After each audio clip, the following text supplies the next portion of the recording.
Hi guys! Mag-unbox tayo ngayon. Curious na curious talaga ako dito sa pagkain.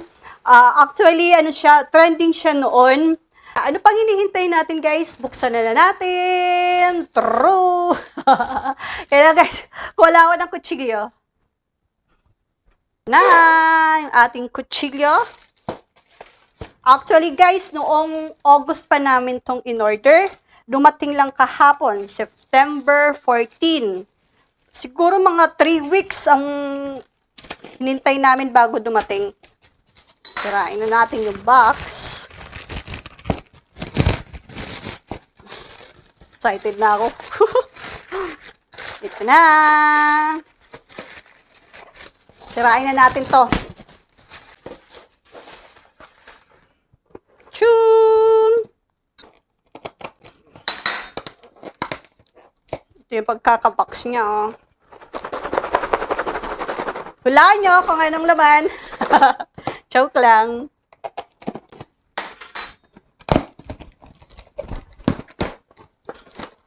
Ako. Ito! Tadan! Ito yun, guys. Naalala nyo ba to? Nag-trending to eh. Ito yung dried mixed fruit and veggie. Actually, guys, ang binili namin is dalawa. Dalawa siya. Ayan. Titingnan natin kung masarap. Kung masarap ba siya o hindi. Excited na ako. Kuha lang ako ng pinggan. Tabi ko muna to. Teka lang guys ha. Kuha lang ako ng pinggan. Ayan guys. So, dried mixed fruit and veggies. Fresh veggies on the green farm. 100% natural. Mixed 10 kinds of fruits and veggies. Buksan na natin.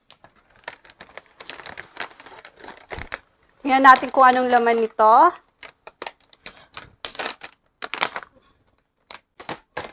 Pakita ko sa inyo guys.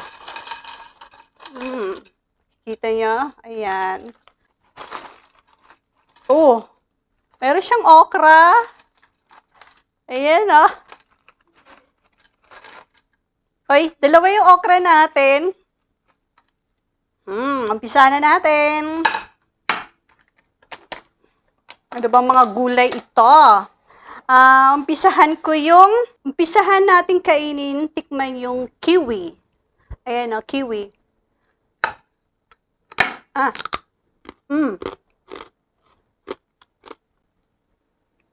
Medyo matamis siya ng konti.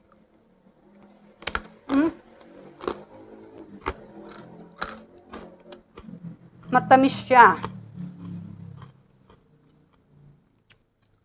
Hindi ko ma-explain kung ano yung lasa niya eh. Ito,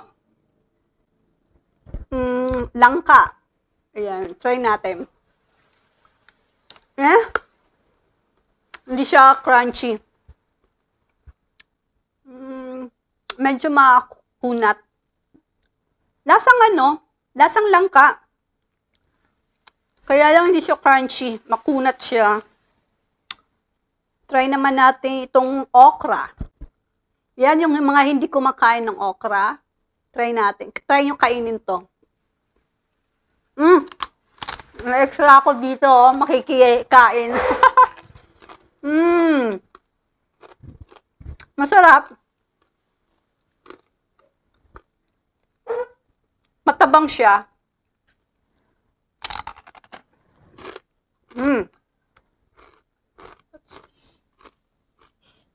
Alam ko ano yan. Ito, mushroom. Yan ang mushroom. Ano kaya yan?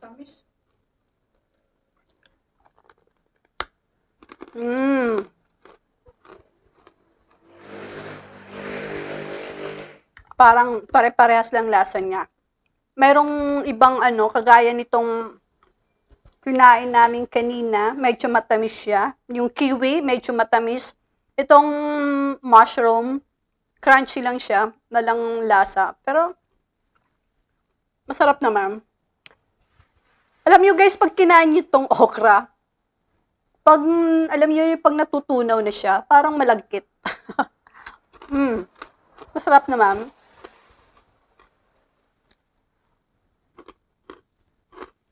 Try natin itong beans. Yan o. Beans yam.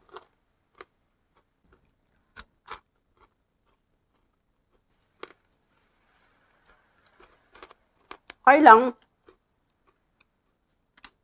Ay, kiwi. Kiwi pa rin siya. Kiwi? Ito mo. Sarap. Sarap naman siya. Itong purple, hindi ko alam kung anong pangalan nito eh. Potato yan. Ha? Potato. Potato ba to? Violet potato. Ano natin? Ano? Kiwi. Parang pare-parehas lang lasa niya. Ano? Yung iba lang is medyo matigas, pero crunchy siya. Yung iba naman, crunchy, hindi siya matigas. Kaya nito, matigas. Kamote. Kasi sukaan. Ay, kamote ba? Di yata kamote to eh. Patatas. Ngayon, hindi ko alam kung ano to. Ito. Hindi kasi guys nakalagay dito kung ano may mga klaseng fruits tsaka vegetable eh. Kaya hindi ko masabi sa inyo kung anong klaseng pagkain itong kinakain namin. Ito pala guys kilalang kilala ko to. Carrots. Kasi yung kulay pa lang eh. Tikman natin yung carrots.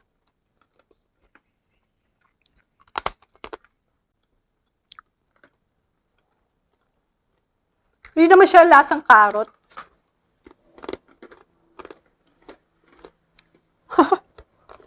Ayan. Ito pa yung langka, May langka pa dito.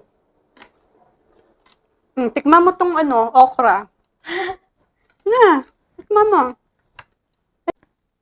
Ito guys, pipino siya.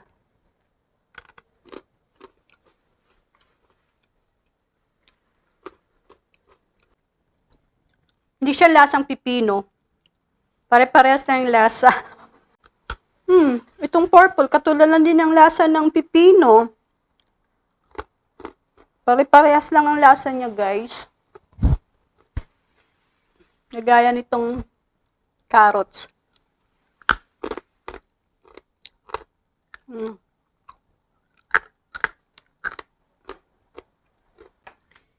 Bibigyan ko siya ng rate para sa akin lang to guys sa opinion ko lang. 7 out of 10. Kasi pare-parehas lang ang lasa. Yung okra lang yung medyo pag natunaw na sa inyong mouth, medyo andun yung malagkit ng konti. Kasi gano'n naman talagang okra, malagkit siya. Tapos the rest, pare-parehas lang ang lasa. Kagaya nitong langka, parehas lang ang lasa. Akunat pa. sobrang kunat. Hindi ko alam kung bakit. Hindi siya crunchy. Yun lang. Thank you for watching. Please subscribe my YouTube channel sa mga hindi pa nakasubscribe at sa mga nakasubscribe na. Maraming salamat sa inyo guys. Tsaka like na rin po at pakiclick na rin po ang button bell para lagi kayong updated sa video ko. Maraming salamat. Bye-bye. Bye.